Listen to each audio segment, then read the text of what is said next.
Meus queridos irmãos, voltamos para o terceiro e último bloco do nosso programa Escola Bíblica Dominical.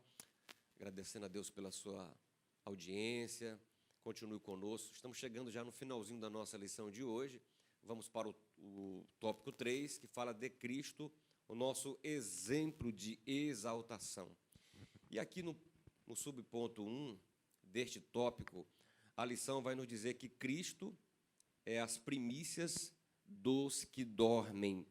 E Paulo enfatiza que o poder de Deus se manifestou em Cristo, ressuscitando dos mortos. De fato, o Novo Testamento descreve a ressurreição de Cristo como obra do poder de Deus, Pai. Ao ressurgir dentre os mortos, Cristo foi feito as primícias dos que dormem.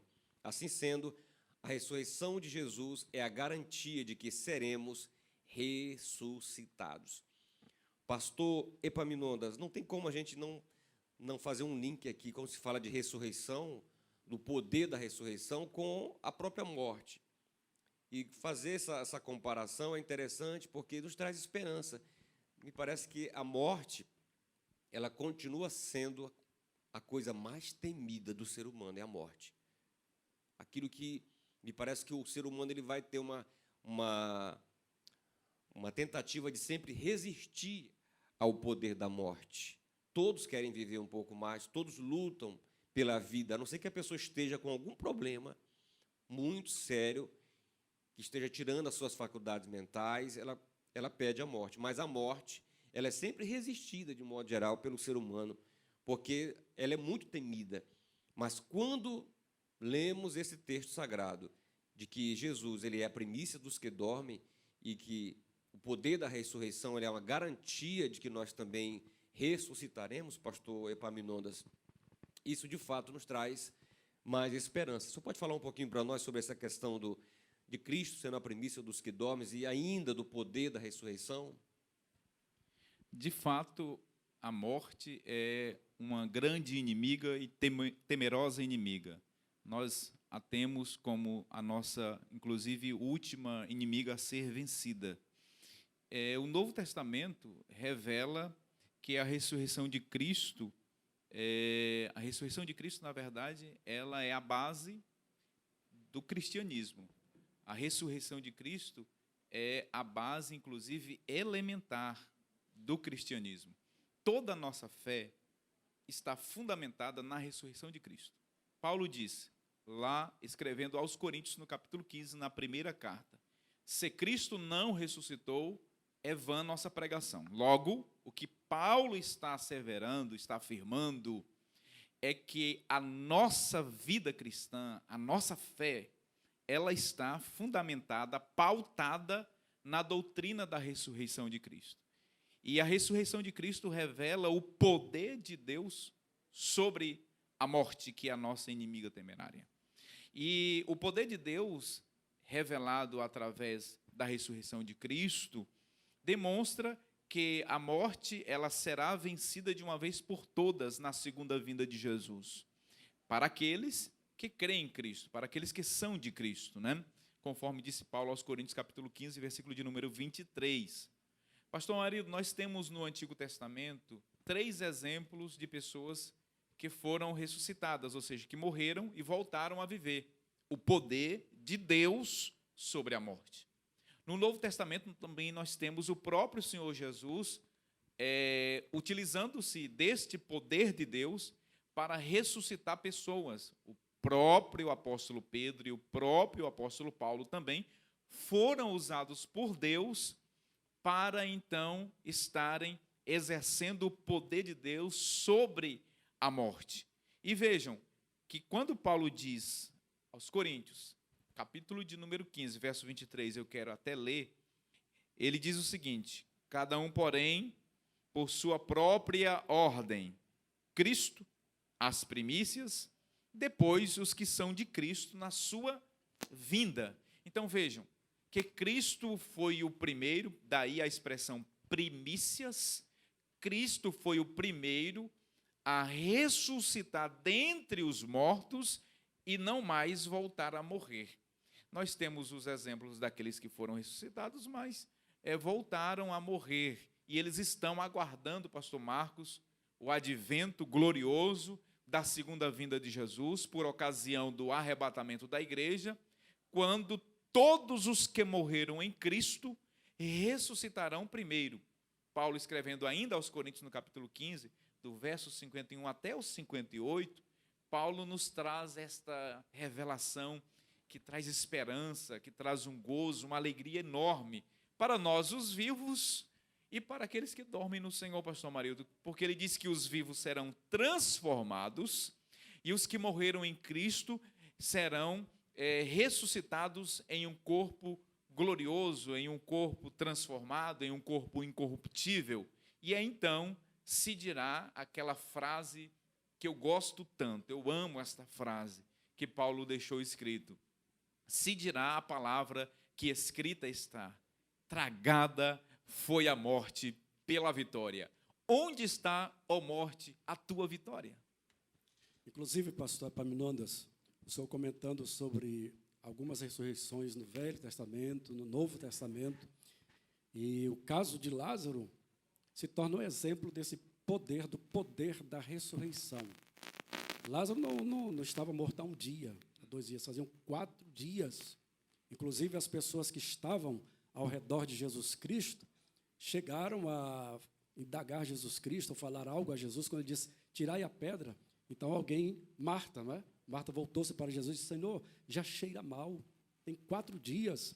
E Jesus, então, a repreende, dizendo: não te hei dito que, se creres, verás o poder de Deus? E ali, então, Jesus fala: o poder de Deus em ação, trazendo Lázaro novamente à vida, depois de 4 dias de morto.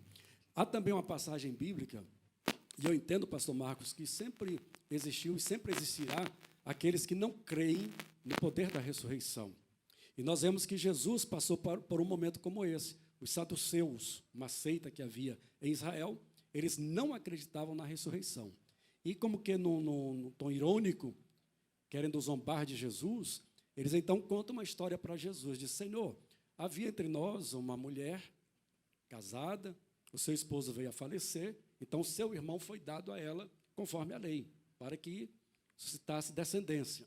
Só que esse irmão morreu, e veio o terceiro, veio o quarto, o quinto, o sexto, o sétimo.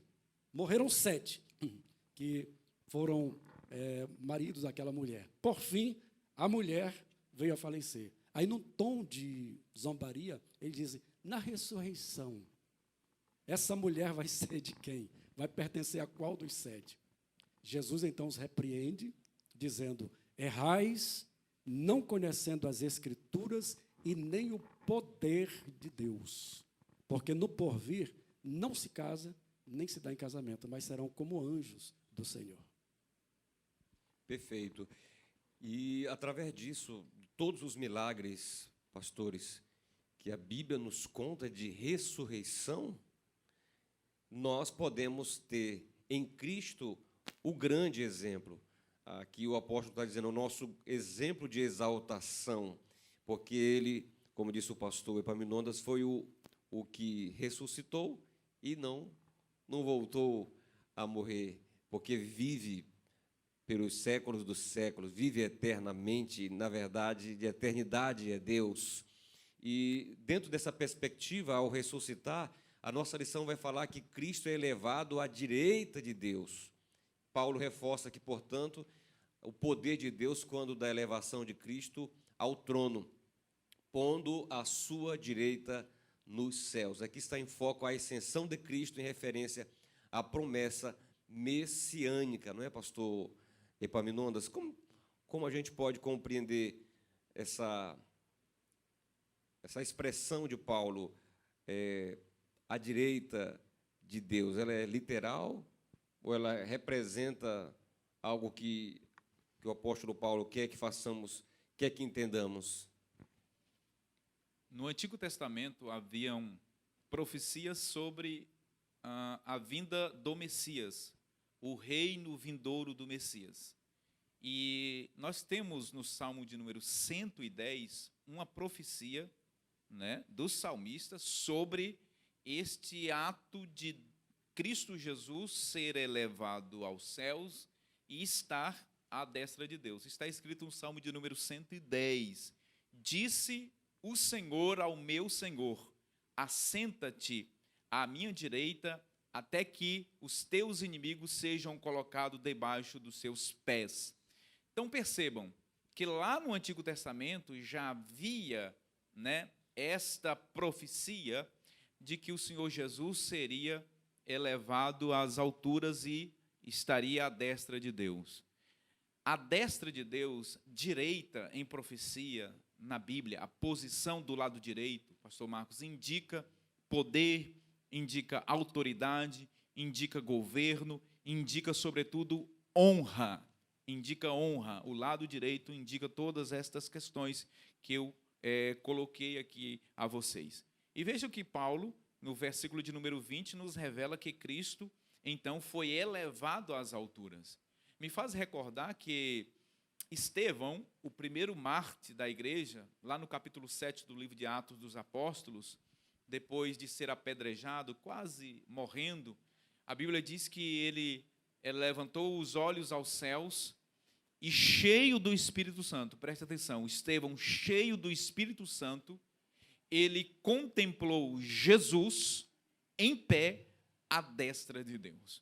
Então vejam, Cristo hoje está à destra de Deus, nós entendemos literalmente, alguns querem espiritualizar o texto, mas nós entendemos aqui a literalidade do texto, e que, desta forma, portanto, Cristo ressurreto, assunto ao céu, à destra de Deus, ele também, com isso, nos faz compreender a nossa posição futura diante de Deus.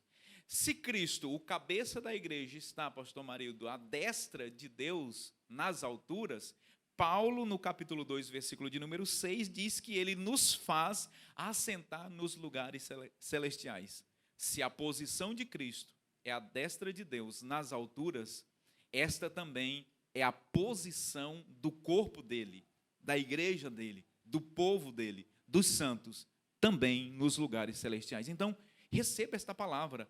Você tem o privilégio, a prerrogativa divina de estar sentado nos lugares celestiais em Cristo Jesus.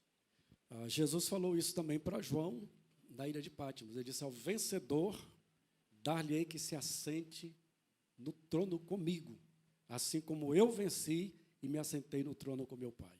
Tudo que Satanás queria e nunca conseguiu foi exatamente isso, assentar-se no trono.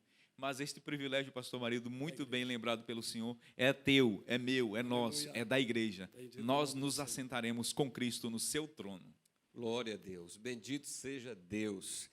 E também não há o dano da segunda morte, não é, pastor? Nós estamos livres.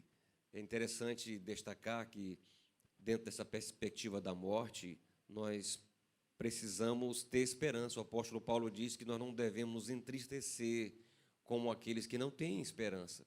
Nós temos uma viva esperança, porque Cristo morreu, mas ressuscitou. Se nós morrermos fisicamente, todos nós estamos sujeitos, porém, temos uma promessa de que nós seremos ressuscitados no arrebatamento, não é, pastor Epaminondas?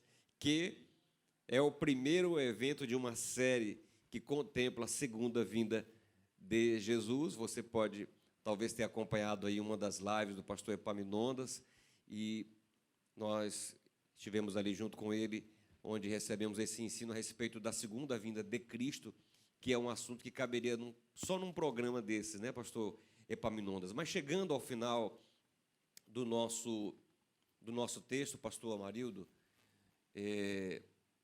o nosso comentarista, a partir de Paulo, ele diz que Cristo ele foi exaltado sobremaneira, acima de todo principado e poder e potestade e domínio e de todo o nome que se nomeia. Ou seja, tudo convergiu para ele, né? Todo o poder, todo o domínio, toda a glória, toda a honra, porque ele venceu a morte, ele nos ressuscitou do poder da morte eterna, e assim o Senhor, somente ele, pastor Marildo, é digno de todo o poder, de toda a honra e toda a glória, né? Com certeza, pastor Marcos. Eu estava também lembrando nesse momento que antes de Paulo escrever essas palavras tão lindas, tão inspiradas, o próprio Jesus, quando ressuscitou, ele apareceu aos seus discípulos e disse: todo o poder e toda a autoridade me foram dadas no céu e na terra. Logo após, vem a conversão de Paulo, como nós conhecemos, Saulo de Tarso, e esse Paulo, que tanto ora para que Deus dê à igreja o espírito de sabedoria e de revelação, ele adquiriu, sim, da parte de Deus, esta graça, essa dádiva, esse dom da parte de Deus. Então, ele tem a revelação, e ele escreve, está em Filipenses 2, a partir do versículo 9, ele diz: pelo que também Deus o exaltou soberanamente, e lhe deu o nome que está acima de todo o nome, para que, diante desse nome, se dobre todo o joelho dos que estão nos céus, na terra, debaixo da terra, e toda língua confesse que Jesus Cristo é o Senhor, para a glória de Deus Pai. Então, queridos, Paulo, ele diz na carta aos Coríntios, capítulo 15, ele diz que se a nossa esperança em Cristo consistisse apenas nesta vida, diz Paulo, nós éramos os mais miseráveis de todos os homens. Mas alegre-se, regozije-se, porque Cristo ressuscitou, está vivo e vivo para todo sempre. Amém. Pastor Epaminondas, e nós podemos nos agarrar nessas promessas de Deus, né? Sim, pastor Marcos, nós podemos nos atracar com essas promessas, exatamente que foram postas aqui pelo pastor Marildo. Isso significa dizer, pastor Marildo, pastor Marcos, que nenhum poder terreno ou espiritual pode prevalecer contra a igreja, não é verdade? Isso significa dizer que nenhuma força espiritual contrária ao plano de Deus, através da igreja, pode deter o avanço do reino de Deus. Está escrito em Mateus 16, verso 18, que as portas do inferno não prevalecerão contra a minha igreja. O que Jesus está dizendo ali é que o poder do inferno, o poder das trevas, o poder dos demônios, o poder dos homens, o poder dos presidentes, dos príncipes, dos reis, dos governadores, não podem deter a igreja. A igreja, ela tem um dono. Cristo Jesus é que exerce o seu poder sobre a igreja. Pastor Marildo, pastor Marcos, eu até vi um meme nesses últimos dias aí de isolamento social, de pandemia, né? De coronavírus. Um meme, eu acho que vocês viram também, que dizia o seguinte: tinha a imagem, né, a ilustração do diabo dizendo assim: ih, fechei todas as igrejas. Aí do outro lado tinha Deus: eu abri uma em cada casa. A igreja, ela está viva, meu irmão. Nada pode deter o poder da igreja. A igreja, ela é poderosa em Cristo Jesus. Creia nisso. Creia que nós estamos debaixo do poder de Deus. Amém, glória a Deus. A obra de Deus, ela jamais será detida, a igreja jamais será detida, não é, pastor? Por conta dessas promessas, as promessas de um Deus todo-poderoso, de um Deus fiel. Eu me lembrei de um episódio, pastor Marildo, lá no livro de Atos, quando os discípulos, apóstolos, estavam pregando e foram interrogados no Sinédrio, e teve um homem chamado Gamaliel. Ele falou algo interessante, ele diz: olha, dai de mão esses homens aí, porque se, ele diz exatamente assim, dai de mão a estes homens, deixai-os, porque se este conselho ou esta obra vem de homens, perecerá. Mas se é de Deus, não podereis destruí-los, para que não sejais, porventura, achados lutando contra Deus. E aí, então, os do Sinédrio concordaram com ele. É uma luta assim, impensável, né? Lutar contra Deus, não é, pastor Marildo? O homem não tem condições de lutar contra Deus. Por mais que ele tente provar que Deus não existe, mas, falando sobre a morte ainda, pastor, eu tenho a morte, pastor Epaminondas, como algo que prova a existência de Deus. Os homens tentam de todas as maneiras provar que Deus não existe, mas eles não conseguem a vitória sobre a morte. E a morte foi uma determinação, foi uma sentença dada por Deus ao homem no momento em que ele pecou. Deus disse: tu és pó e em pó te tornarás. A partir daí, soberanos, poderosos, ricos, pobres, enfim, todos morrem.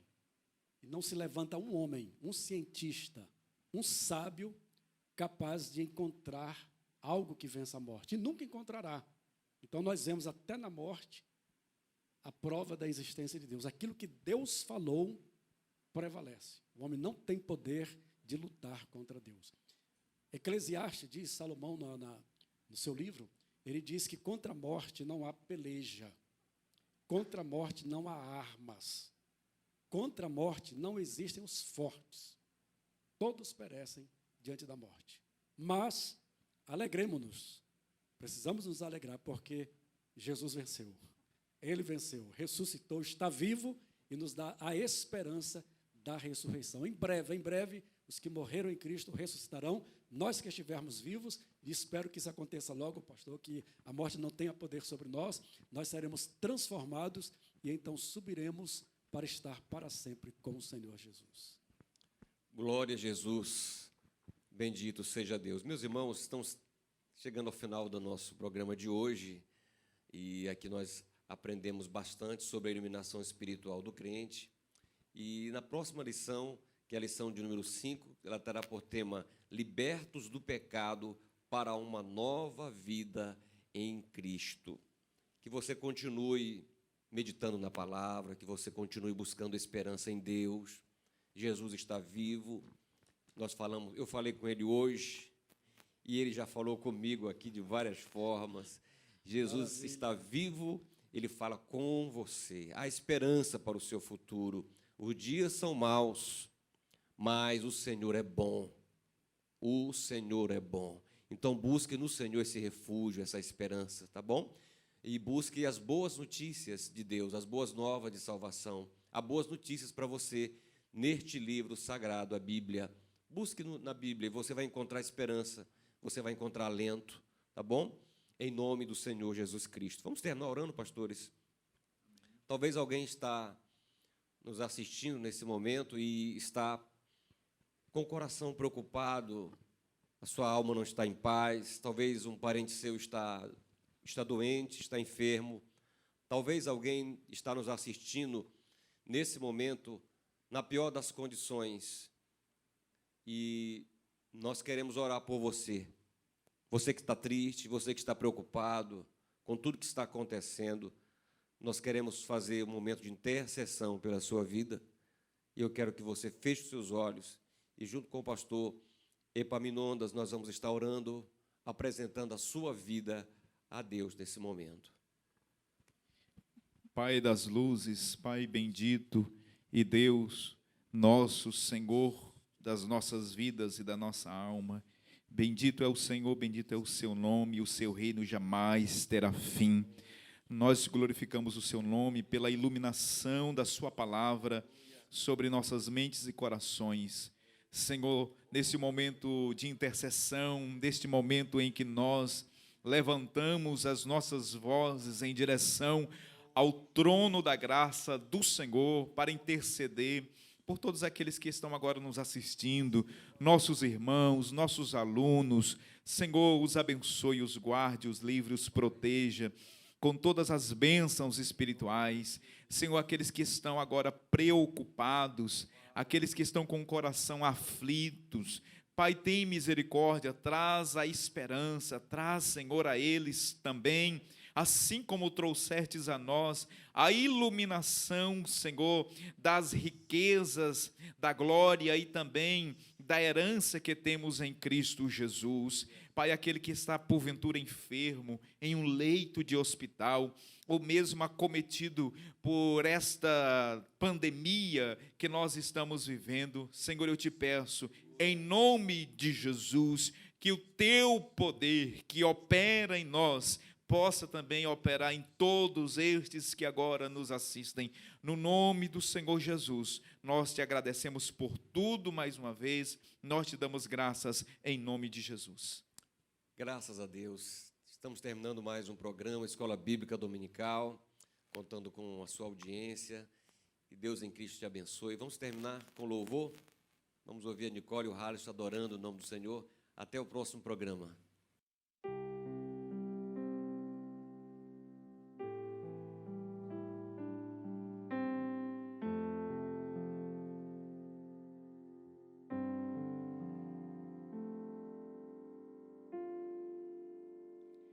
Eis-me aqui, tantas fraquezas, diante da tua grandeza.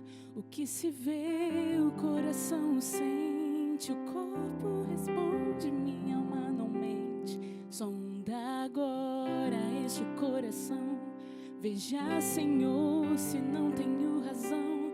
Mas eu não quero ser tão racional. Espírito Santo pode se achegar e fazer morada, e fazer morada.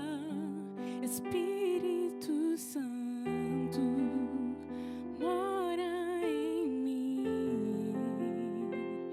O meu coração é o teu lugar, faça morada. Eu te convido a nunca mais me deixar aqui. Faça morada em mim, faça morada em mim, faça morada em mim, Eis-me aqui, tantas fraquezas, diante da tua grandeza. O que se vê, o coração sente, o corpo responde, minha alma não mente. Sonda agora este coração, veja, Senhor, se não tenho razão. Mas eu não quero ser tão racional. Espírito Santo pode se achegar e fazer morada, e fazer morada. Espírito Santo mora em mim. O meu coração é o teu lugar, faça morada. Eu te convido a nunca mais me deixar aqui. O meu coração é o teu lugar, faça morada. Eu te convido a nunca mais me deixar